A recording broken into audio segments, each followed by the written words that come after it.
Welcome back to the review of Stranger Things Season 4. We are now on Episode 2.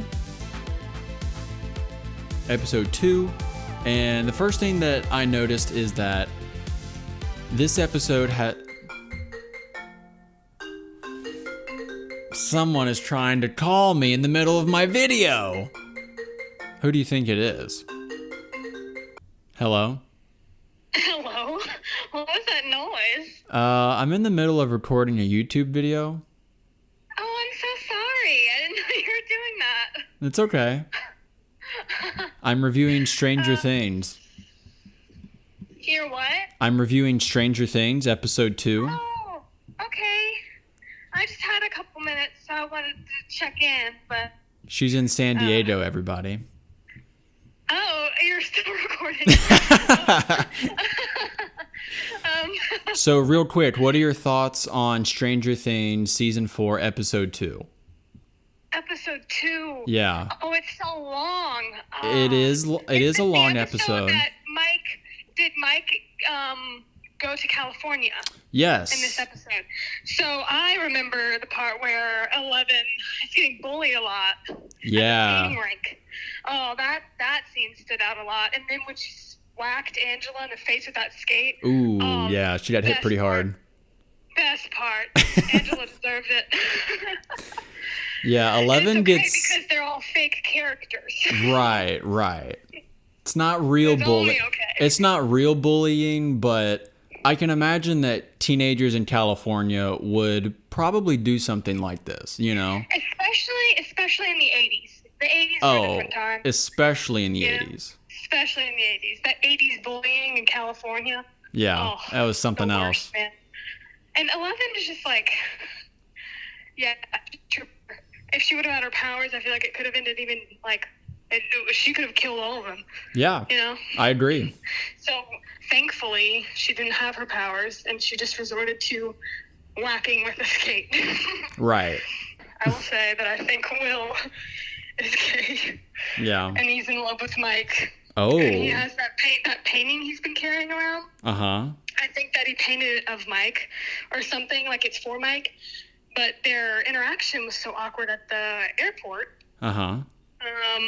He felt like he wasn't able to share how he was actually feeling towards him or like is present with him or anything. Mm-hmm. And also, one more thing. When they were bullying Elle, that guy that was holding the video camera, the date said March 22nd. And March 22nd is Will Byers' birthday. Oh, so Mike forgot. But everyone apparently forgot. Everyone forgot. But I've seen that the Duffer Brothers have posted that they forgot that was Will's birthday. And that was a complete coincidence and accident. What? So now it's up to the fans' interpretation of what that means. So all the fans are just like, okay, well, everyone just forgot his birthday. And that made them even more sad that day. Because everyone forgot. Interesting.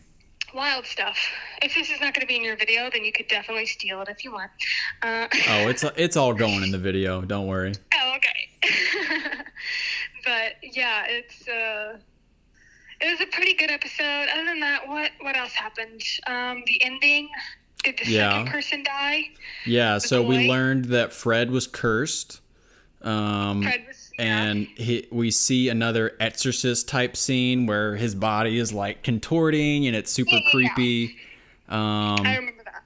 And we also learn the name of our main villain, or we learn the name of what our characters are going to identify him as.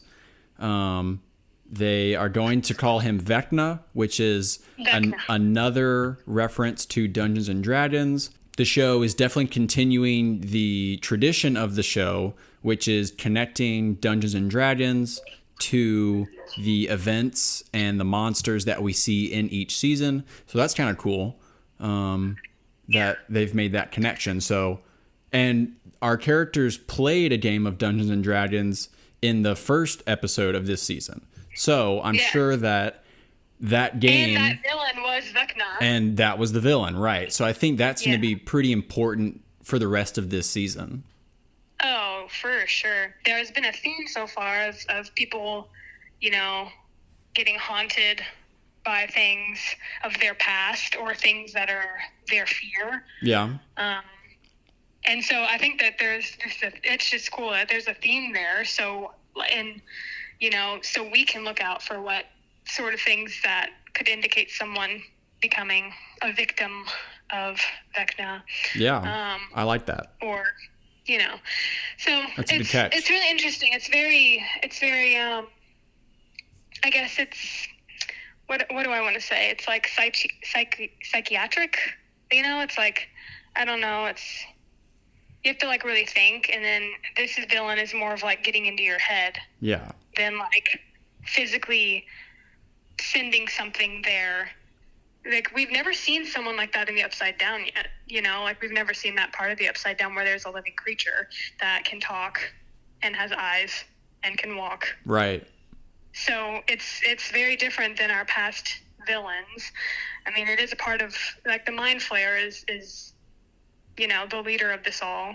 But is Vecna, you know, like, what is Vecna a part of that? Like, what is the history? Which I think we'll find out. Mostly I know. But yeah, because you've seen episodes 1 through 7 already. I just finished episode 2, so you are a little bit ahead. I am ahead, but I'm putting my mind where I was when I watched episode 2. Yeah. Like, I was like, well, I just want to know more about what's going to happen and, like, why this is happening and who Vecna is, you know, and what does Elle have to do with this sort of part of it. So I did enjoy episode 2 just because there was drama and violence on Elle's part. It was just fun to watch. Yeah. So yeah. But anyway. Cool. Well, thank you for your thoughts. Thank you for being the first caller on the At Harry's YouTube channel. We greatly appreciate it. Of course. Yeah. Cool. Well, have fun in San Diego. I'll see you in a week. All right, honey. I will see you in a week, but talk to you later. Sounds good. Love you. Love you too. All right, bye. Bye. She's awesome. Well, that's pretty much all the notes I had. Overall, a solid episode. I like the direction that we're going in, and I think the pacing of this episode is much better than the first episode. So it's good to see that the story is kind of picking up. It's becoming more interesting, a little bit more investigative for our characters in Hawkins. They're starting to piece together just that people are being cursed and that things are starting to get a little wild in Hawkins. So I like this. I like the direction we're going in. And on a lighter note, I don't know if it's just me, but do the outfits in this season really stand out? Like, the colors just pop. I don't know what it is, but the outfits in this season, they have done a great job of just putting us right into 1986. And of course, fashion in the 80s was just outrageous. I wasn't there, but I've seen a lot of pictures. And there's just something about the outfits and the wardrobe from this season that stands out from the previous seasons. So that is kind of fun to see, just all of the wacky outfits and the hairstyles and makeup and all that kind of stuff. So it's fun to see the characters going through this transformation of getting older and sort of their wardrobes changing along with that. So it's just kind of a fun thing that I noticed. That's going to do it for this video. Be sure to like the video if you enjoyed it, subscribe to the channel if you haven't already, and leave a comment down below telling me what you're liking about the season so far. Please don't put any spoilers in there. I'm only on episode 2, so if you have thoughts on the later episodes, just save it for later. All right, peace.